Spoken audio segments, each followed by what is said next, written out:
Seguimos con la clase de cuadriláteros. Hemos estado viendo que cuando yo tengo un cuadrilátero y sus lados opuestos y sus ángulos opuestos son congruentes, yo puedo deducir que ellos son paralelogramos. Esto basado de que si yo trazo una diagonal, como lo vimos en la clase anterior, trazo una diagonal en lo que es el cuadrilátero, entonces yo puedo tener ángulos alternos internos y de ahí poder llegar a la conclusión que los ángulos opuestos son congruentes.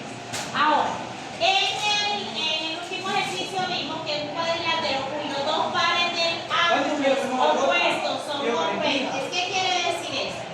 Que si yo tengo este ángulo es congruente con el opuesto de él y este ángulo B es opuesto con el opuesto de él, yo puedo concluir que lo que yo tengo es una figura, es un paralelogramo. ¿Qué es un paralelogramo? Un paralelogramo es aquella figura donde sus lados opuestos son paralelos. Quiere decir que si este lado es paralelo a este y que este es paralelo a este. Puedo colocar las flechitas de esta manera o de esta manera, ¿verdad? Este lado es paralelo a este. ¿Qué quiere decir que son paralelas? Que las líneas, por más que se extiendan, en los lados, por más que se extiendan, nunca se van a unir, ¿verdad? Entonces esas son las líneas paralelas. Basándonos en estas propiedades o en esto que hemos demostrado, nos piden en el siguiente ejemplo, dice, encuentre la medida que debe tener X, Y, ángulo B, ángulo C, para que el cuadrilátero de ambas figuras sea un paralelogramo. Como ya vimos que los lados opuestos en un cuadrilátero son congruentes y también que los lados son congruentes. Los lados opuestos, cabe mencionar. Entonces, basándonos en esto, tengo el cuadrilátero ABCD. Aquí esto tiene el valor de 4, o sea que este lado, el lado AB, mide 4. Me está preguntando entonces Y, ¿cuánto mide? ¿Quién es Y? El lado de C. Si este lado mide 4, ¿cuánto va a medir Y? 4. 4, porque yo ya sé que en un cuadrilátero sus lados opuestos son congruentes, ¿verdad? O sea, tienen la misma medida. Significa que Y mide 4, ¿ok? Ahora vamos con encontrar el valor de X.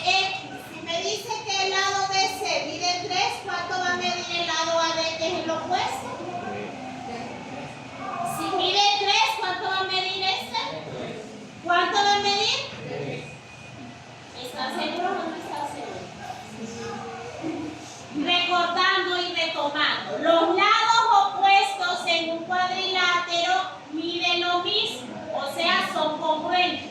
Cuando hablo de lados opuestos, el lado opuesto a esta pared, ¿cuál sería? Esa que está ahí, la que no tiene nada en común, ni un vértice en común, ni ángulo en común. Si me mencionan esta pared de ahí, ¿cuál es la opuesta a ella? Esta pared. Entonces, si yo tengo que este lado mide 4, su opuesto, ¿cuánto va a medir? 4. Y si este lado BC mide 3, ¿cuánto va a medir X?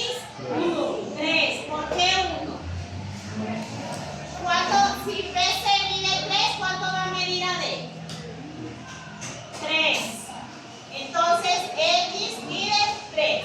Ya encontré en esa medida, basado en lo que hemos comprobado en cuadriláteros, que son paralelogramos también, que es la medida de Y y X. Ahora vamos con la medida del ángulo B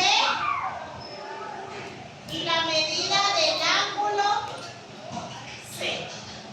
Basándonos también que en un cuadrilátero sus lados opuestos y sus ángulos opuestos son congruentes, ¿cuál sería el opuesto a este ángulo? Al ángulo D, ¿cuál es el opuesto? El B. Entonces, si el ángulo D mide 127, ¿cuánto mide el ángulo B? 127. 127, porque su opuesto mide lo mismo. Y su lado, en este caso, el ángulo C, mide 53, ¿cuánto mide el ángulo C? Mide 53. Comprobándolo, como eso es un cuadrilátero, la medida de los ángulos internos de un cuadrilátero es 360, porque tiene dos triángulos, ¿verdad? Y la medida de los ángulos internos de un triángulo siempre es 180.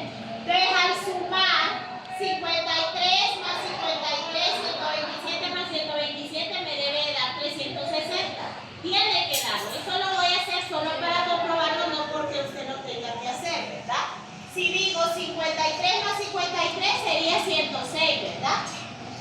Y 127 más 127, 100.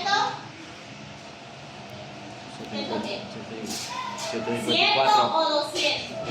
254. 254. Y al sumar eso, ¿cuánto me da?